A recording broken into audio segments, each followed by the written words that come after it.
sedikit harta ataupun bukan sebuah harta ya, kalau harta itu apa? Ya. Ismun liqadrin minal mal makhsus, khusus, harta yang khusus gitu. Kemudian yusrafu li asnaf, untuk dikeluarkan kepada asnaf. Asnaf ini kan al-mustahiq, orang yang berhak untuk menerima zakat itu.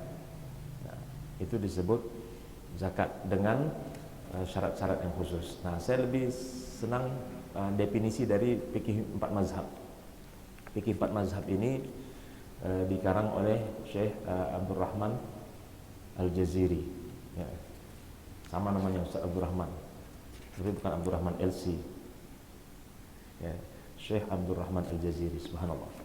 Nah, kalau di sini dikatakan tamliku malin makhsus li mustahqihi bi syara'itin makhsusah. Jadi zakat itu secara terminologi, secara istilah kepemilikan harta yang khusus, tamlik. Nah, kepemilikan harta yang khusus li mustahqihi, untuk yang berhak menerima, dengan syarat-syarat yang khusus. Nanti kita akan bahas terkait dengan syarat-syarat itu. Nah, zakat ini termasuk dari rukun Islam, sama dengan sejajar dengan posisinya 2 kalimat syahadat. Kata Rasulullah kan, bunyal islamu ala khamsin syahadatu alla ilaha illallah. Agama Islam itu didirikan dengan 5 perkara. Yang pertama 2 kalimat syahadat, wa iqamus shalah, yang kedua mendirikan salat, wa itaiz zakah, kemudian membayar zakat, menunaikan zakat, wal hajj wa shaum ramadan. Nah, di dalam hadis tersebut puasa itu ditaruh di yang kelima ya. Tetapi urutan di dalam ilmu fikihnya itu puasa yang keempat, haji yang kelima jika mampu. Kenapa diletakkan kelima haji itu? Karena ada man istata'a ilaihi sabila di sana. Karena ada khusus bagi orang-orang yang mampu saja. Bagi yang tidak mampu maka terlepas kewajiban hajinya gitu. Nah, jadi sejajar dia, setara dia dengan yang 5 ini. Ya, maka ketika Rasulullah sallallahu alaihi wasallam wafat, itu kan digantikan oleh Abu Bakar. Sayyidina Abu Bakar As-Siddiq, apa tugasnya ketika itu? Karena orang-orang pada kaum muslimin pada waktu itu mendengar Rasulullah wafat tak mau bayar zakat lagi. Sudah selesai zakat itu. Ya. Akhirnya apa? Diperangi. Ya. Saking pentingnya zakat itu, sama Sayyidina Abu Bakar As-Siddiq memerangi orang-orang yang tidak mau bayar zakat. Diperangi di medan perang. Diperang. Ya, diajak perang. Gitu. Nah, itu saking pentingnya zakat ini. Nah, kita lihat seterusnya. Hukumnya, ya, karena dia termasuk rukun Islam, maka hukumnya wajib. Ya, jadi yang 5 ini kan hukumnya wajib ain, fardu ain.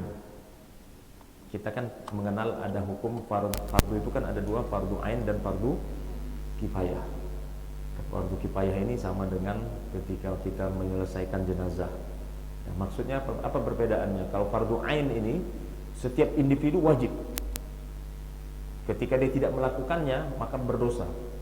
Ya. Ketika dia melakukannya dapat pahala, jelas. Nah, kalau fardu kifayah tidak wajib setiap muslim, setiap individu, tetapi kewajiban itu harus ada dilakukan. Nah, dilakukan sebahagian daripada kaum muslim. Nah, misalnya dalam komplek KDA kita ini ada yang meninggal, nah, kalau ada 3, 4 orang, 5 orang ataupun setengah dari orang yang ada di sini sudah menyelesaikan jenazahnya sebahagiannya, maka tidak wajib ya, hukumnya. Itu yang disebut dengan fardu kifayah. Maka hukum zakat ini fardu ain, setiap muslim wajib. Nah, tapi kita lihat nanti syarat-syaratnya, karena ada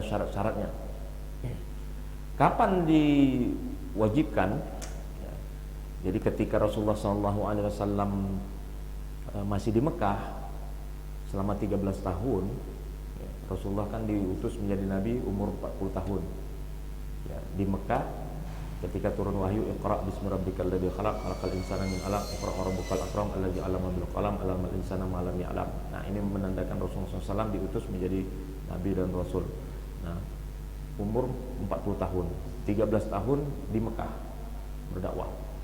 13 tahun itu berarti 40 tambah 13, 53.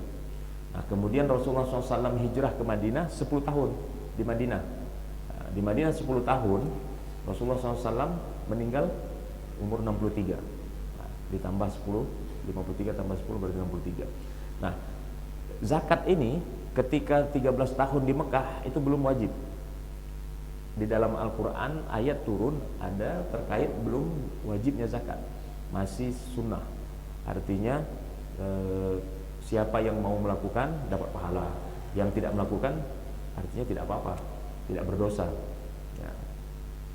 Kemudian di tahun ke-3 ya, furidat fis sanati tsaniyah minal hijrah, maaf, di tahun kedua ketika Rasulullah SAW hijrah ke Madinah, di tahun kedua mulai diwajibkan karena turun ayat. Ayat yang mewajibkan itu di dalam surah Al-Baqarah bisa dilihat ya, yaitu wa'atuz zakah, tunaikanlah zakat. Itu kata perintah dari Allah Subhanahu wa taala. Kata perintah di dalam Al-Quran itu tidak juga semua berarti wajib, tetapi banyak yang menjurus kepada wajib ya. Setiap kata perintah asalnya adalah menandakan wajib, tetapi ada juga yang tidak wajib. Nah, tetapi yang di sini yang disebut dengan wa'atuz zakah di sini, tunaikanlah zakat. Nah, itu kata perintah menandakan itu wajib. Kemudian di dalam surah Al-Ma'arij, walladzina fi amwalihim haqqum ma'lum lis-sa'ili wal mahrum ya, yang di dalam harta-harta mereka ada hakun maklum. Hakun maklum ini hak orang-orang yang berhak menerima tadi, asnaf tadi, mustahik kalau kita bilang ya. Lis-sa'il wal mahrum, bagi orang-orang yang berhak menerima, yang minta-minta maupun yang tidak. Karena orang miskin ini, orang yang berhak menerima zakat ini, ada yang pergi ngantri zakat, dia minta, atau dia minta ke rumah-rumah, di jalanan dia minta-minta. Nah, ada juga orang yang miskin yang sudah berhak untuk menerima zakat tapi tidak mau minta. Nah, ini Allah katakan di sini. Jadi ini menandakan ayat tentang wajibnya zakat. Nah, kemudian syarat wajib zakat ya. Syarat wajib zakat yang pertama balik ya, balik. Maka bagi anak-anak kecil yang punya harta tidak wajib dia zakat. Misalnya bagaimana dia punya harta? Misalnya orang tuanya meninggal dua-duanya ya, ayah ibunya meninggal, yatim piatu kalau bahasa kita di Indonesia. Kemudian orang tuanya punya harta yang diwariskan ke anak tadi, maka dia tidak wajib karena dia belum balik, dia tidak wajib untuk membayar zakat. Kemudian al-aqlu, berakal. Begitu juga sama dengan orang gila, itu tak wajib zakat walaupun hartanya banyak. Walaupun hartanya banyak. Nah, tetapi para ulama berbeda pendapat tentang ini. Ketika harta yang banyak tadi itu pemiliknya ini gila, stres, tetapi ada yang memanfaatkan hartanya ataupun ada yang mengurus hartanya, maka tetap wajib zakat. Nah, ya, kalau ada yang mengurus, kalau tidak ada yang mengurus, maka tidak wajib. Nah, sepakat itu. Kemudian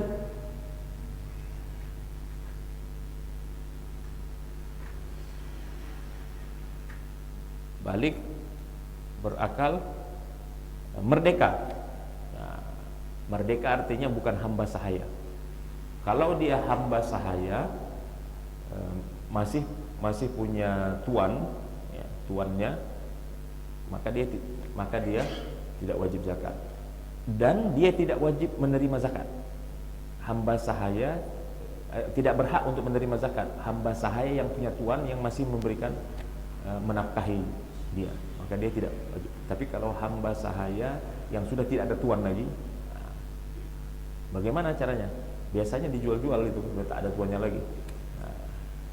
Hanya kalau zaman dulu kan, kalau ibu-ibu pernah lihat film P. Ramlee lah mungkin. Film P. Ramlee itu kan jual budak. Tapi sekarang ini sudah di garis merah. Terkait dengan perbudakan ini sudah di garis merah. Artinya apa? Sudah tidak ada lagi perbudakan di zaman sekarang. Islam sudah menghapus perbudakan.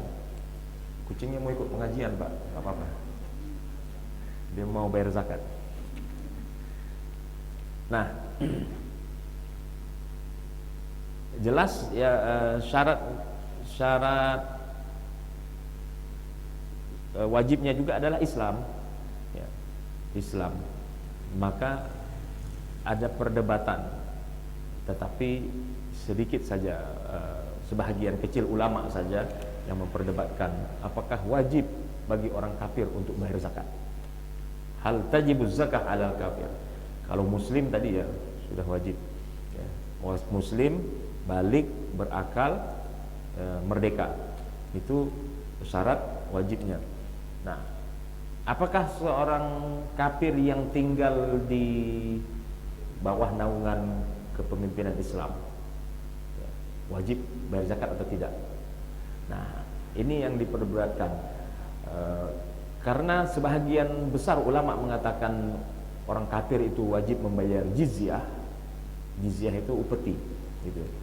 Sehingga kafir ini kan ada dua, Pak, Bu. Kafir apa? Ada dua. Pertama kafir apa? Dhimmi, kafir harbi. Oke. Ustazah pasti tahu ya. Kafir dhimmi itu di bawah, dia hidup di bawah naungan kepemimpinan Islam. Kalau di negara Islam ataupun misalnya kita, walaupun kita bukan negara Islam, tetapi mayoritas penduduknya Muslim.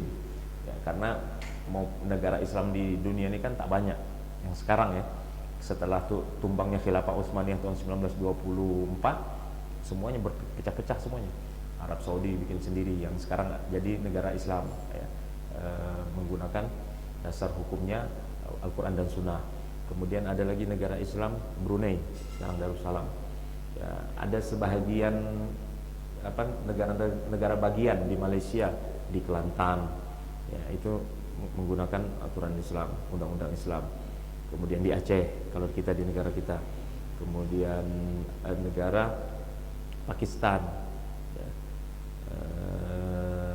Timur Tengah yang lainnya selain daripada itu tidak, yang benar-benar menerapkan undang-undang Islam. Nah, kalau di negara kita Indonesia yang mayoritas penduduknya umat Islam, presidennya Islam, pemimpin negara kita Islam, dan mayoritas pemerintahannya itu Islam, ada orang kafir, gitu. Ada orang kafir yang tinggal. Ya. Nah, ini kita bicara di luar negara Islam dulu, konsep negara kita.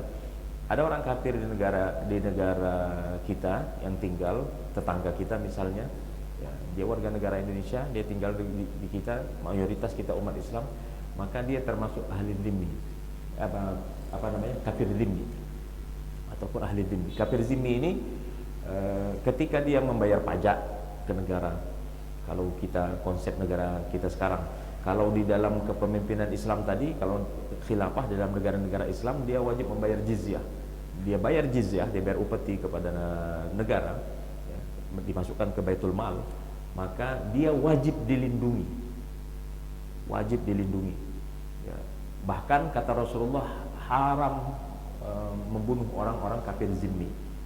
Bahkan orang-orang yang membunuh kafir zimmi ini, kata Rasulullah, lam yarah raihatul jannah. Dia tidak akan mencium bau surga. Cium saja tak mencium, apalagi masuk, apalagi melihat. Karena sejauh mata memandang, surga itu sudah tercium baunya. Sejauh mata memandang, ini tidak menciumnya ketika seorang muslim membunuh kafir dhimmi. Maka ini ajaran Islam yang benar, tidak ada teroris. Islam tidak mengajarkan terorisme, tidak mengajarkan radikalisme. Contohnya ini salah satu. Nah, tapi ada juga kafir harbi. Kafir yang satu lagi, kafir harbi. Apa itu kafir harbi? Orang kafir, dia tidak tinggal di negara Islam, di bawah naungan kepemimpinan Islam, ataupun di negara yang mayoritas umat Islam, tetapi dia melawan, dia memerangi orang-orang Islam. Nah, ini yang boleh diperangi. Orang-orang kafir seperti ini yang boleh diperangi, boleh dibunuh, tetapi dengan syarat. Di mana dibunuh? Dibunuh di medan perang. Nah, mayoritas ulama berpendapat dibunuhnya di medan perang. Di medan perang lagi ada adab kita berperang itu di dalam Islam. Ada adab kita berperang dalam Islam. Wanita tidak boleh dibunuh kecuali dia mau membunuh kita. Ya.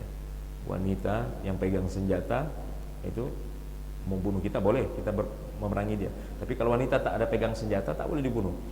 Kemudian orang tua yang tidak pegang senjata pun tidak boleh dibunuh. Kemudian binatang, ya, tanam-tanaman, tumbuh-tumbuhan, apa Pak?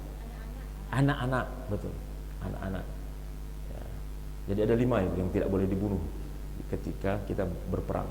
Subhanallah, etika, akhlak Islam ketika berperang. Ini termasuk ajaran syariat Islam yang perlu kita angkat, Kenapa? Karena tanda kutip ya, saya selalu ngisi di Polda, ngisi di anggota Polda kepolisian. Pernah saya juga ngisi seminar di Polda itu tentang radikal. Ya, ujung-ujungnya itu tadi ke Islam ini ya, yang disudutkan gitu. Ya, maka ajaran Islam yang benar seperti ini yang harus kita angkat. Baik, kita balik lagi. Maka orang kafir tadi mayoritas ulama berpendapat tidak wajib dia kecuali yang murtad. Nah, ini sepakat. Kalau dalam mazhab Syafi'i sepakat orang yang murtad dia keluar dari Islam, berarti kan sudah kafir. Nah, itu kewajibannya selama dia muslim itu semuanya kewajibannya tetap wajib dia lakukan, termasuk zakat. Salat ya wajib dia tetap, tapi kan dia sudah kafir, dia sudah meninggalkan agama Islam. Kewajibannya tetap diminta semua pertanggungjawabannya nanti di akhirat. Nah, itu orang yang murtad. Tapi kalau orang kafir tadi yang zimmi, yang asli benar-benar orang bukan Islam, maka tidak wajib bayar zakat. Oke.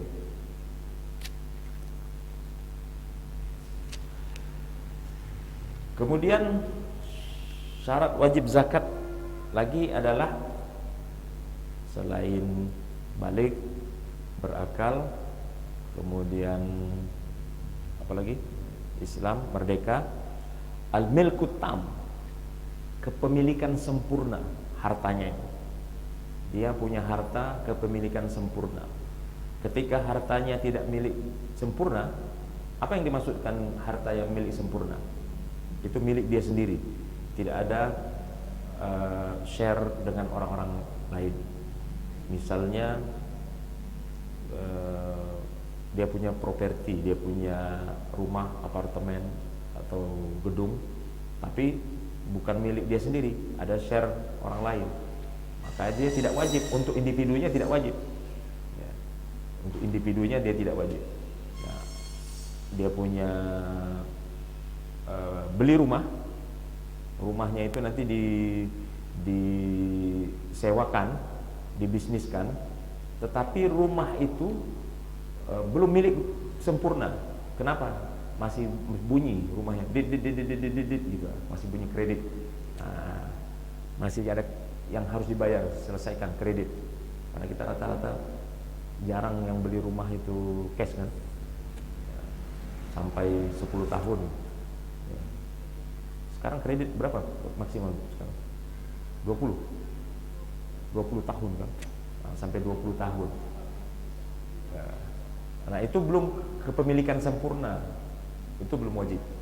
Nah, itu syarat wajib berikutnya, kepemilikan sempurna. Kemudian yablugul mal mamluk nisaban. Kemudian sudah sampai nisab. Apa itu nisab? Nah, jadi kita punya harta, kadar ataupun ukuran berapa banyak harta kita itu baru diwajibkan zakat, itu disebut nisab. Ya, biasanya rata-rata mayoritas ulama berpendapat kalau zakat mal, selain daripada perdagangan, nanti kita akan bahas apa jenis-jenis zakat ya.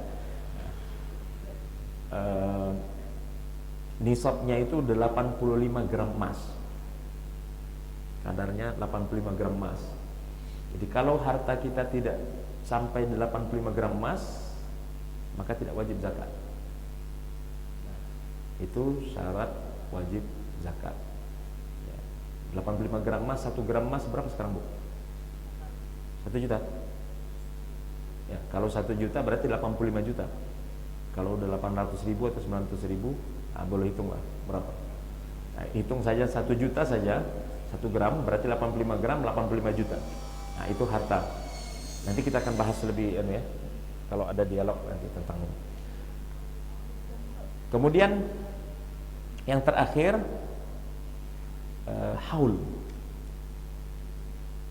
Harta kepemilikan sempurna tadi, kemudian sudah cukup nisab 85 gram emas. Kemudian haul. Haul ini hitungan kepemilikan berapa lama? Tahun ya, 1 tahun. 1 tahunnya, tetapi hitungan kalender hijriah, bukannya kalender Masehi Januari, Februari, Maret, April, Mei, Juni, Juli, Agustus, September, Oktober, November, Desember. Tetapi Muharram, Safar, Rabiul Awal, Rabiul Akhir, Jumadil Ula, Jumadil Akhir, Rajab, Sya'ban, Ramadan, Syawal, Dzulqa'dah, Dzulhijjah. Ibu-ibu harus hafal. Saya marah besar kemarin, saya tanya anak saya di pesantren, mungkin dia gugup mungkin ya. Saya tanya anak saya, tak suruh hafal, dia salah menyebutkan bulan bulan Hijriah. Langsung saya tes. Sekolahnya di pesantren nih. Sekolah di pesantren buat kelas 5. Bolak-balik dia, belepotan. Muharram, Safar, Rabiul Awal, Rabiul Akhirnya itu ada terbalik-terbalik. Astagfirullah, marah besar. Nah, ibu-ibu harus hafal. Ini kalender hijriah, kalender kita umat Islam. Nah, ini haul zakat itu menggunakan kalender hijriah supaya mudah. Supaya mudah. Kebanyakan orang-orang Indonesia dan Asia Tenggara, Singapura, Malaysia, Brunei, Thailand, biasa memanfaatkan Ramadan untuk membayar zakat fitrah supaya mudah, nanti ketemu Ramadan berikutnya ada 1 tahun gitu. Nah, karena kalau mau bayar Muharram, nanti kapan Muharram yang tahun depan kan tak, karena kita tidak menggunakan kalender hijriah itu. Nah, kita menggunakan kalender Masehi, maka pas bulan Ramadan bayar zakat genap 1 tahun gitu kan. Atau zakat kita mau bayar zakat di Ramadan berikutnya, itu pas 1 tahun. Nah, itu namanya haul. Maka orang-orang yang meninggal dunia biasanya haulnya Habib ini, haulnya Kiai ini, haulnya Syekh siapa gitu. Nah, itu cukup 1 tahun. Ya, setiap tahunnya diperingati atas berpulang atau meninggalnya gitu. Allahu a'lam. Nah, terakhir jenis zakat gitu ya. Al-anwa' allati tajibu fiha zakah. Jenis zakat dan nanti yang berhak menerimanya siapa saja. Ada 5 jenis-jenis zakat. Tapi zakat itu sendiri dibagi menjadi 2. Pertama, zakat tata'allaq bil badan, terkait dengan badan kita, anggota tubuh kita dari ujung rambut sampai ujung kaki. Kemudian yang kedua, tata'allaq bil mal, terkait dengan harta. Nah, yang harta ini dibagi menjadi 5. yang harta, jenis-jenis. Nah, kalau yang zakat terkait dengan badan ini apa? Zakat fitrah yang kita bayar setiap bulan Ramadan, di akhir bulan Ramadan. Kata Rasulullah, zakat fitrah itu untuk mensucikan orang-orang yang berpuasa. Tathhir lis-shaim minal lagwi war rafath, dari dia mungkin ketika berpuasa tak sengaja gosip gitu, tak sengaja berbuat yang tak senonoh, maka cara mensucikannya supaya puasa kita sempurna diterima Allah Subhanahu wa taala, bayar zakat. Itu zakat terkait dengan anggota tubuh kita nih, dari ujung rambut sampai ujung kaki kita ya. Nah, badan kita, nah, mensucikan badan. Nah, kalau kita mau membersihkan harta, maka zakat mal disebut tadi, tata'allaq bil mal. Nah, ini ada 5. Zakat fitrah mungkin sudah paham lah ya ibu-ibu. Kalau perlu ada dialog, mau perlu ditanya nanti boleh, silakan. Kita sampai jam 11 Bu ya. Ya. Oh boleh, siap. 10 menit lagi baru tanya jawab. Terkait dengan zakat, jenis zakat yang harta tadi. Pertama, an-ni'am. An-ni'am itu binatang ternak. Binatang ternak ini hanya binatang-binatang khusus saja. Pertama unta, kedua sapi, ketiga kambing. Nah, unta atau sejenisnya tak ada ya, tak ada yang sejenis unta. Kalau sapi sejenisnya ada kerbau, nah itu masuk. Kambing sejenisnya ada domba, nah itu masuk. Jadi 3 ini saja. Apakah ada zakat bebek? Nggak ada. Zakat ayam? Nggak ada. Ataupun binatang-binatang ternak lainnya, kucing ke apa gitu ya? Tak ada. Tidak wajib zakat. Jadi 3 ini saja yang tadi. Kemudian yang kedua, az-zahab wal fiddah, emas dan perak. Emas dan perak. Ketiga, arudut tijarah, barang dagangan, perniagaan. Kemudian keempat, al-mi'dan war rikaz. Mi'dan ini hasil bumi. Hasil bumi, termasuk rikaz ini barang-barang temuan, ataupun kalau bahasa kita sekarang harta karun. Harta karun. Saya teringat harta karun Ibu. Ternyata di Kepri ini di Laut Kepri ini ada beberapa titik harta karun itu, makanya pemerintah mau bikin undang-undang bisa meminta bantuan dari luar untuk nyelam ke dalam laut. Ya, saya pernah pergi ke Dabo di Lingga. Cerita sih nggak apa-apa ya, 2 menit aja.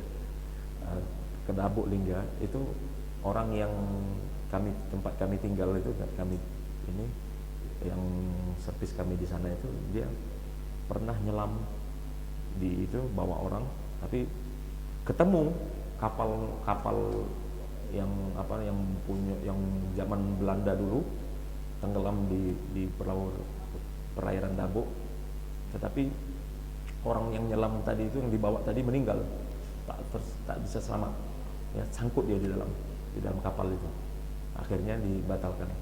Nah, itu diperkirakan satu kapal itu triliunan katanya. Nah, itu wajib zakat, kenapa? Termasuk rikas. Kemudian yang kelima, az-zuru' was-thimar, pertanian dan buah-buahan. Nah, ini jenis zakat yang wajib dikeluarkan. Terakhir, al-mustahiq. Nah, mustahiq. Di dalam surah At-Taubah, mustahiq zakat itu, innamas shadaqatu lil fuqara'i wal masakin wal 'amilina 'alaiha wal mu'allafati qulubuhum wa fir riqab wal gharimin wa fi sabilillah wa ibnis sabil. Itu di dalam surah At-Taubah ayat 60 ya. Ibu bisa lihat. Innamas shadaqatu lil fuqara. Pertama fakir. Fuqara itu jamak. apa namanya, mufradnya atau singlenya fakir. Siapa mereka? Ini lebih miskin daripada orang miskin. Fuqara wal masakin. Orang fakir ini kalau istilahnya kais pagi makan pagi, kais siang makan siang, kais sore makan sore. Kalau dia tidak bekerja, ini dia tidak akan bisa makan pagi-pagi. Nanti siang nanti dia harus bekerja lagi mencari nafkah. Itu namanya orang fakir, fuqara. Kalau miskin, ya, miskin dia bekerja bisa menghidupkan dirinya, tetapi dia tak bisa menghidupkan keluarganya lagi, tak bisa lebih daripada itu disebut miskin. Ya. Kemudian amil, al-amilina 'alaiha, ini orang yang mengurus zakat. Kalau kita ada badan amil zakat, Basnas, badan amil zakat nasional, ada Lasnas, lembaga amil zakat nasional. Nah, ini amil yang mengurus zakat ini. Artinya dia menerima, kemudian nanti didistribusikan kepada yang berhak menerima. Nah, amil ini pun dapat zakat, bisa menerima zakat. Mu'allafatu qulubuhum, mu'allaf ini adalah orang yang baru masuk Islam ataupun orang yang sudah senang dengan Islam, tapi sudah tertarik dengan Islam, tapi dia belum masuk Islam. Nah, itu disebut dengan mu'allaf juga. Berapa lama? Mu'allaf itu tidak hitungan tahun ya, tetapi hitungan dilihat dari fikohnya dia beragama. Kalau dia sudah mantap dia dengan agama Islam, nah itu sudah tidak wajib lagi, tidak berhak lagi untuk menerima. Nah, tidak perlu diberikan lagi. Tapi kalau dia masih ragu-ragu terus, maka disebut mu'allaf qulubuhum, hatinya kan masih belum tetap gitu. Wa fir riqab, nah ini tadi hamba sahaya, perbudakan sudah tidak ada lagi di dalam Islam, ini sudah digaris merah. Wal gharimin, yang berhutang, yang punya hutang, hutangnya ini bukan untuk pergi berjudi, itu tidak berhak untuk menerima. Kalau dia berjudi, punya hutang banyak, kemudian dia tak sanggup bayar, nah, nanti zakat mau menerima zakat maka tidak. Tapi untuk kebutuhan sehari-harinya sehingga dia berhutang, ya, kemudian hutangnya belum dapat dilunasi, maka dia berhak untuk menerima zakat. Wa fi sabilillah, ya, yang berjuang di jalan Allah, orang yang berdakwah jalan Allah. Nah, ini ada perdebatan pendapat. Ada yang mengatakan fi sabilillah ini hanya orang-orang yang berperang di medan perang. Ada juga ulama yang mengatakan orang-orang yang berdakwah, orang-orang yang termasuk yang mengurus masjid, mengurus yayasan Islam, mengurus pesantren, bahkan anak-anak yang sekolah di pesantren, di sekolah-sekolah agama pun termasuk di dalam fisabilillah. Sama Ibnu Sabil terakhir, yaitu orang yang melakukan perjalanan, tapi ketika dia melakukan perjalanan kekurangan finansialnya habis, tak sanggup lagi melakukan perjalanan, maka dia berhak untuk menerima zakat. Demikian mungkin, semoga bermanfaat. Kita buka ruang diskusi, kami persilakan. Wallahu a'lam. Assalamualaikum warahmatullahi wabarakatuh. Baik Ibu-ibu, silakan bagi yang mau bertanya dipersilakan.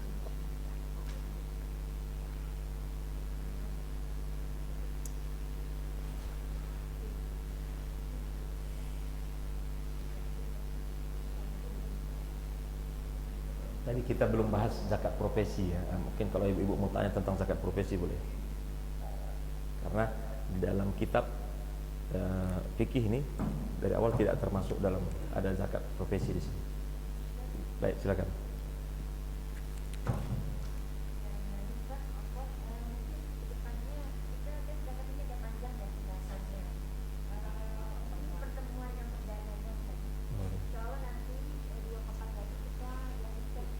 Tentang boleh.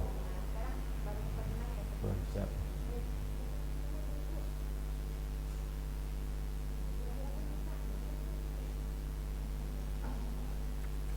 Assalamualaikum Ustaz. Salam. Tadi kan zakat itu harus Islam, terus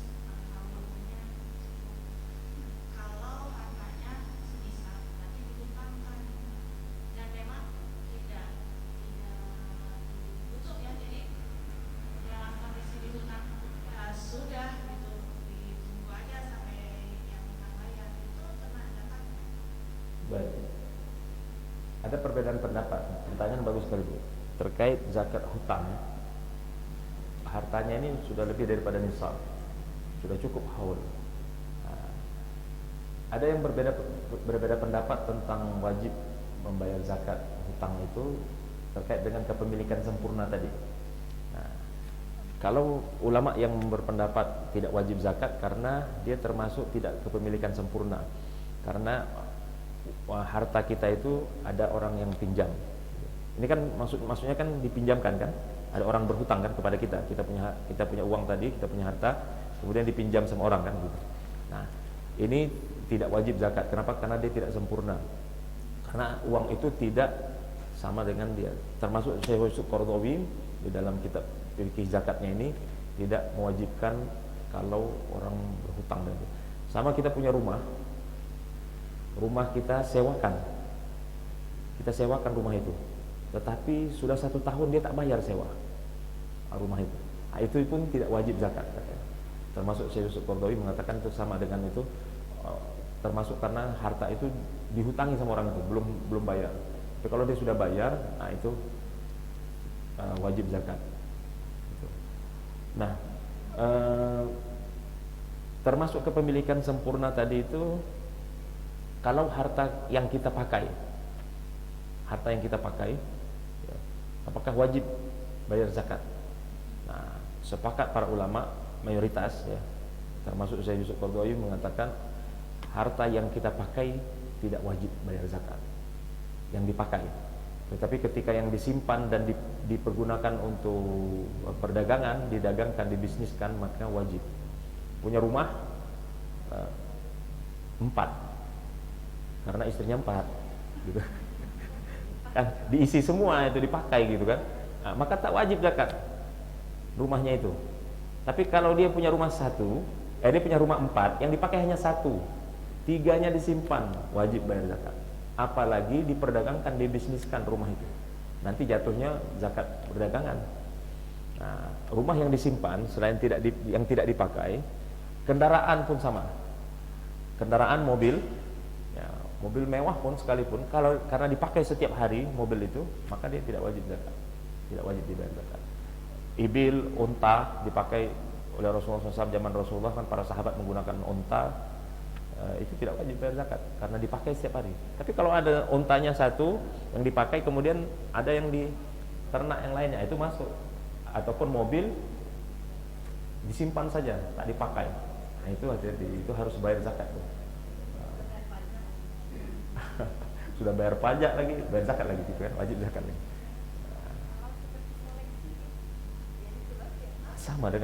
Sama dengan disimpan itu kalau koleksikan Bu. Kalau dia, nah, termasuk perhiasan. Ibu-ibu, perhiasan yang ibu pakai itu tidak wajib bayar zakat.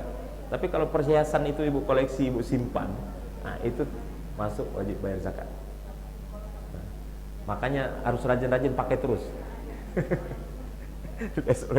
tukar. Nah, tapi lebih afdal, ini lebih afdal kalau mau dibayar semua, dihitung boleh. Dibayar semua, kita punya rumah 4 yang kita pakai cuma 1. Kalau kita mau hitung 4-4-nya boleh ya, lebih afdal, termasuk kan membersihkan rumah yang kita pakai juga, walaupun itu tidak wajib bayar zakatnya ya, walaupun jatuhnya dia sedekah, tetapi lebih afdal dihitung begitu. Tapi kalau tidak ada yang disimpan, ibu hanya pakai gelang saja, tak ada yang pakai disimpan, walaupun gelangnya 85 juta gitu ya, nah, tidak ada yang disimpan, dipakai terus setiap hari, maka tidak wajib gitu. Wallahu a'lam. Jadi zakat, sekali lagi tadi zakat hutang tadi itu ada 2 perbedaan pendapat. Ada yang mengatakan wajib dibayar, ada juga tidak. Tapi sebagian besar tidak wajib. Termasuk Syekh Yusuf Qaradawi mengatakan tidak wajib zakat hutang.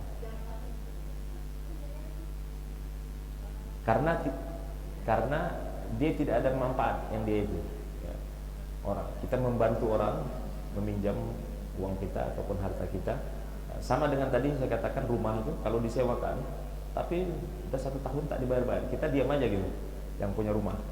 Walaupun gondok tapi diam gitu, tak ini ya, tak ditarik balik karena kita lihat orang yang sewanya ini membutuhkan gitu kan, maka itu tidak wajib bayar zakat. Allah a'lam. Silakan Bu. Assalamualaikum Pak Ustaz. Assalamualaikum.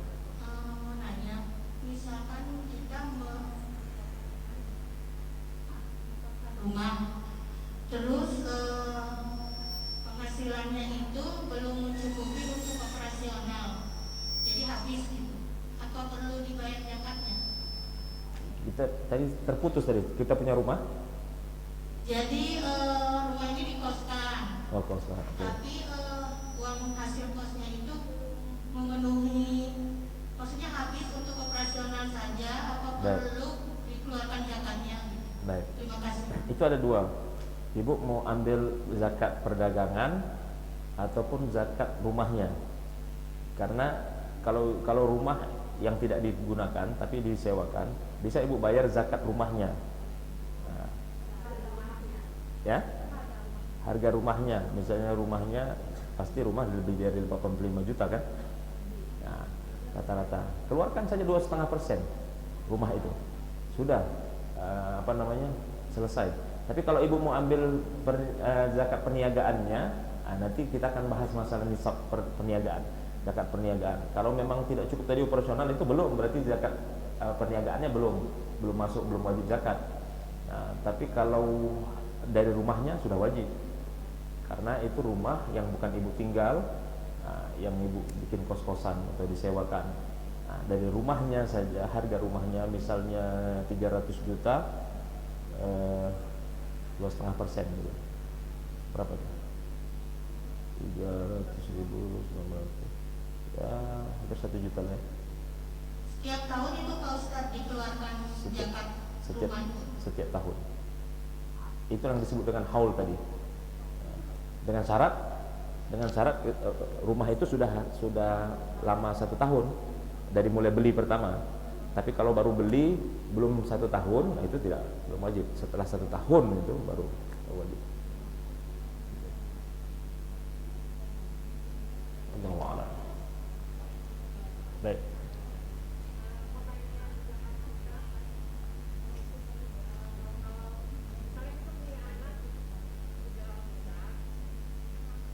Misalnya kita punya anak sudah besar tapi belum bekerja, nah ada nggak ketentuan sampai usia berapa kita membayarkan zakat fitrah? Karena lalu kemudian yang misalnya kita di rumah ada yang membantu dan kita gaji, apakah itu masih tetap kita tanggung atau dia harus membayar sendiri atau Baik. Pertanyaannya bagus sekali terkait dengan zakat fitrah ya.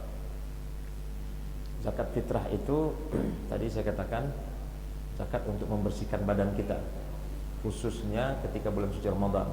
Tutahhirum wa tuzakkiya tutahhirum minal lagwi war rafath. Nah, kalau zakat fitrah siapa saja yang kita bayarkan dalam satu rumah kita, dalam satu rumah. Suami punya istri, istrinya dibayarkan zakatnya, anak-anaknya semua dibayarkan zakatnya. Walaupun anaknya sudah besar tetapi masih tinggal di rumah, masih makan bersama kita, maka dibayarkan zakatnya. Orang tua kita yang ada di rumah, kita masih menanggung biaya apa semuanya sama orang tua kita, maka kita yang membayarkan zakat. Kemudian pembantu pun, pembantu termasuk kalau zaman dulu hamba sahayanya, ya, hamba sahayanya. Ini pembantu, yang ada di rumah kita, kemudian kita bayarkan zakat fitrahnya sama. Jadi tidak ada batas umur anak kita itu, kecuali kalau dia sudah menikah kemudian dia keluar dari rumah, ataupun dia tidak tinggal di rumah kita lagi, dia sudah bekerja, dia punya rumah sendiri walaupun dia belum menikah. Ataupun dia tinggal di luar, dia kuliah, kemudian dia mau bayar zakat sendiri. Nah, itu harus koordinasi dengan orang tuanya. Si anak bilang, ya saya akan bayar zakat fitrah sendiri. Itu lebih afdal sebenarnya kalau dia punya uang untuk bayar zakat fitrah. Kalau dia punya harta untuk bayar zakat fitrah.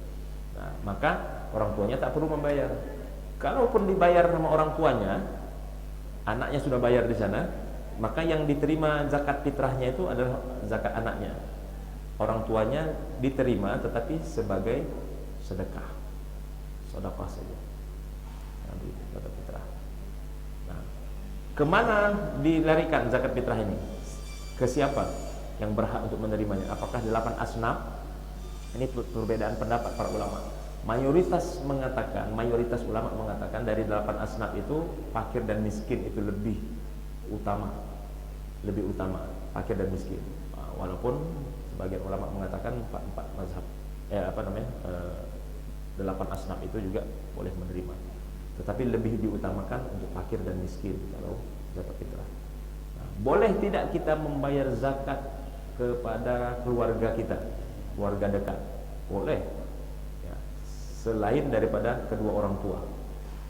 Kalau kedua orang tua kita, mohon maaf, miskin, dia masuk dalam kategori fakir ataupun miskin, dia tidak berhak untuk menerima zakat dari kita.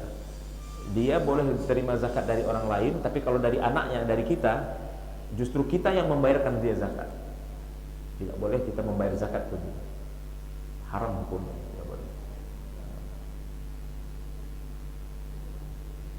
Kerabat dekat siapa? Saudara-saudara kita. Jelas bukan tanggungan kita, saudara-saudara kita. Nah, kata Rasulullah, kalau untuk bersedekah ini lebih afdal itu ke kerabat dekat dulu ya, baru jauh tetangga dekat ya, itu lebih afdal. Kalau ada keluarga kita yang berhak menerima, maka kita lebih wajib kepada keluarga terdekat. Nah, tadi saya belum sampaikan terakhir mungkin. Zakat itu, cara kita menunaikan zakat itu bisa dua, ke amil tadi dan langsung kita bayar ya, ke orang yang berhak menerima dari 8 asnaf ini. Nah, bisa kita langsung, kita tahu ada orang yang miskin di sekitar kita, kita langsung memberikan, itu boleh. Ataupun kita serahkan ke amil nanti yang mendistribusikan itu, boleh juga, sama. Jadi ada dua cara kita menunaikan zakat itu. Yang boleh langsung ke orang yang berhak menerima, mustahik, yang 8 asnaf tadi. Boleh juga kita melewati amil. Wallahu a'lam.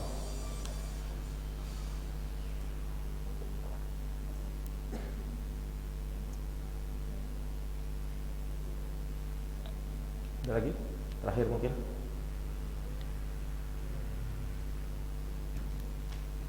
Atau karena masih ada sambungannya kajian di berikutnya, disimpan dulu pertanyaannya atau gitu.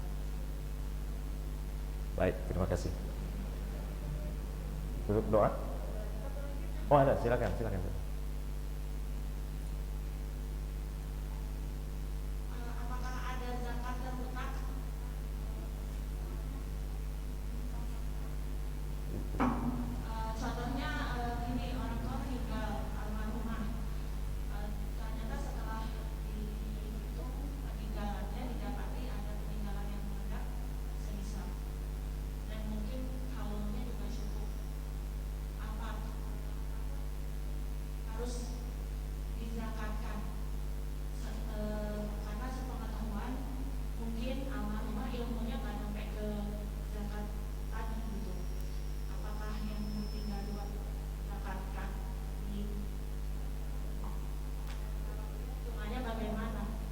Baik, pertanyaan bagus ya.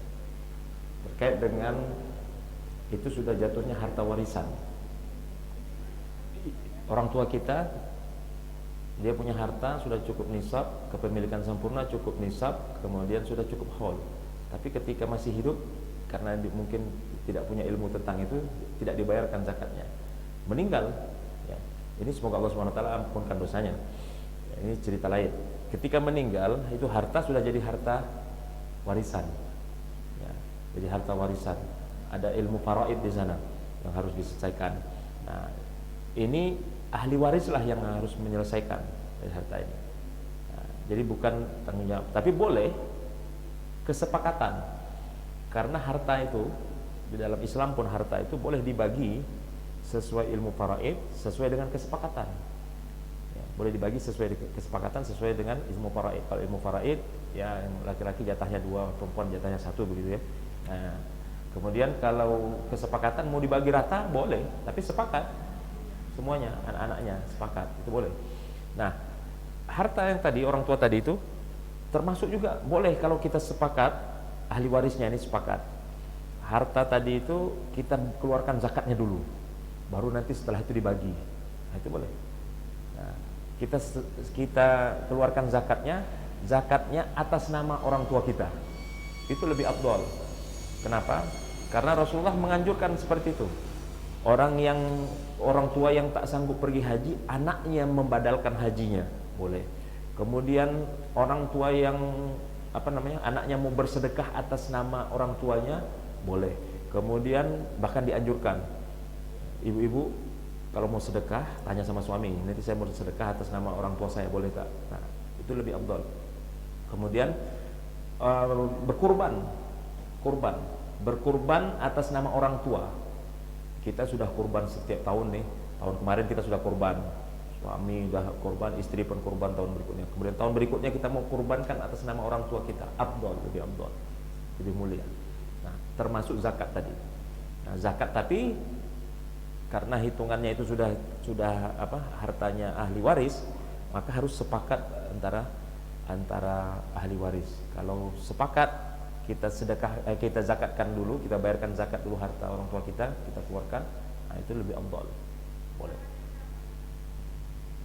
Zakatnya besar.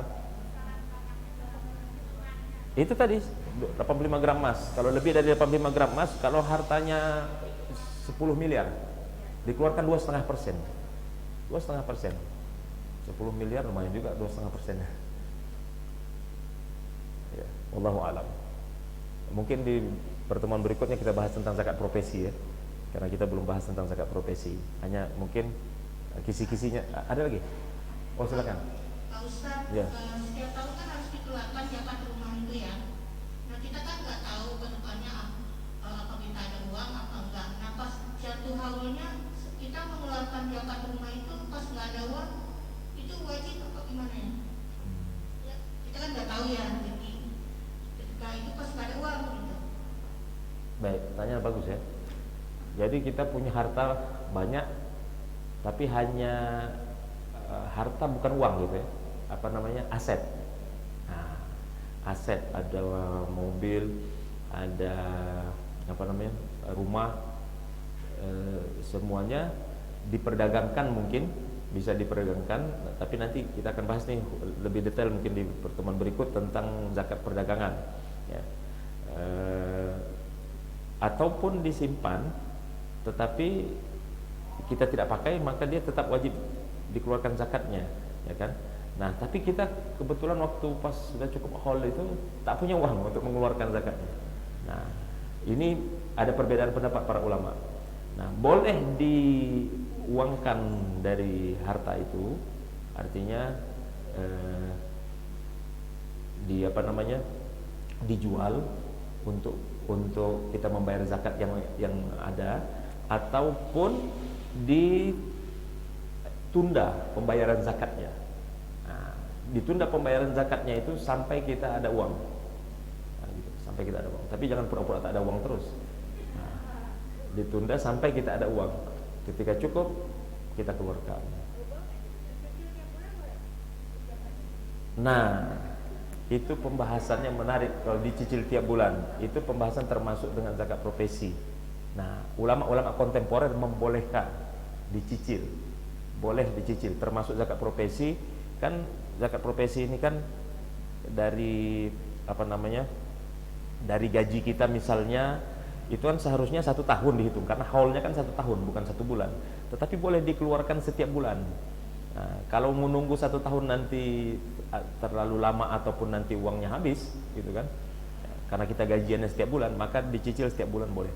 Nah, ini juga pendapat ulama-ulama kontemporer membolehkan dicicil. Nah, tapi ulama-ulama kontemporer ya, ulama-ulama zaman sekarang itu yang membolehkan dicicil. Karena belum cukup.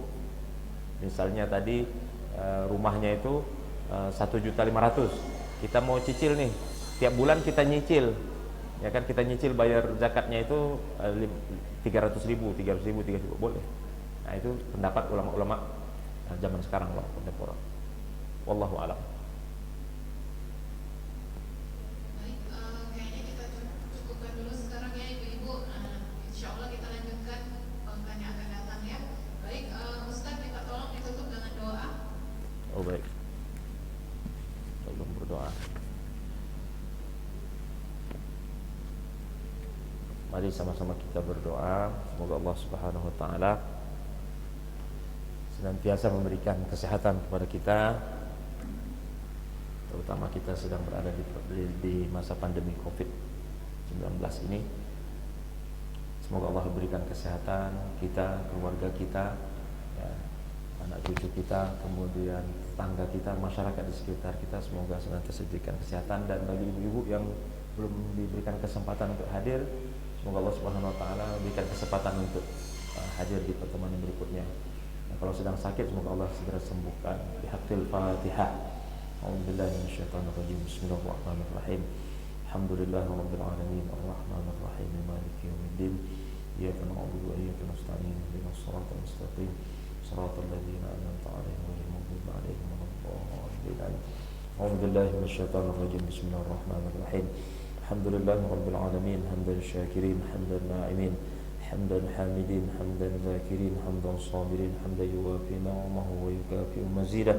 Ya Rabbana lakal hamdu wa lakal syukru wa lakal mulku wa lakal fadlu wa lakal thana'ul hasan kama yanbaghi li jalali wajhikal karim wa li'azimi sultanik. Allahumma salli ala sayyidina wa habibina wa syafi'ina wa dhukrina maulana Muhammad. اللهم صل على سيدنا محمد طب القلوب ودوائها وعافية الأبدان وشفائها ونور الأبصار وضيائها وعلى آله وصحبه وبارك وسلم. بسم الله الذي لا يضر مع اسمه شيء في الأرض ولا في السماء وهو السميع العليم. بسم الله الذي لا يضر مع اسمه شيء في الأرض ولا في السماء وهو السميع العليم. بسم الله الذي لا يضر مع اسمه شيء في الأرض ولا في السماء وهو السميع العليم. بسم الله توكلنا على الله ولا حول ولا قوة إلا بالله العلي العظيم. اللهم اغفر لنا ذنوبنا ولوالدينا وارحمهم كما ربونا صغارا ولجميع المؤمنين والمؤمنات والمسلمين والمسلمات الأحياء منهم والأموات إنك سميع قريب مجيب الدعوات ويا قاضي الحاجات. اللهم إنا نسألك سلامة في الدين وعافية في الجسد وزيادة في العلم وبركة في الرزق وتوبة قبل الموت ورحمة عند الموت ومغفرة بعد الموت. اللهم هون علينا في سكرات الموت والنجاة من النار والعفو عند الحساب. اللهم لا تدع لنا في مقامنا هذا ذنبا إلا غفرته ولا هما إلا فرجته ولا عيبا إلا سترته ولا دينا إلا قضيته ولا مسافرا إلا وصلته ولا طالبا إلا نجحته ولا مريضا إلا شفيته ولا ميتا إلا رحمته ولا حاجة من حوائج الدنيا والآخرة إلا قضيتها ويسرتها يا رب العالمين. اللهم اجعل جمعنا هذا جمعا مرحوما وتفرقنا من بعده تفرقا معصوما ولا تجعل فينا شقيا ولا محروما ولا مطرودا. اللهم ارفع عنا الغلاء والبلاء والوباء والفحشاء والمنكر والمحن والفتن ما ظهر منها وما بطن منا ومن أهلنا ومن هذه الجماعة ومن بيوتنا ومن معهدنا ومن هذه القرية ومن جزيرتنا باتام ومن محافظتنا كepulauan Riau ومن بلدنا إندونيسيا ومن بلدان المسلمين عامة يا رب العالمين. يا أمان الخائفين آمنا ممن نخاف، يا أمان الخائفين سلمنا ممن نخاف، يا أمان الخائفين نجينا ممن نخاف ونجينا من القوم الظالمين. ربنا ظلمنا أنفسنا وإن لم تغفر لنا وترحمنا لنكونن من الخاسرين. ربنا آتنا في الدنيا حسنة وفي الآخرة حسنة وقنا عذاب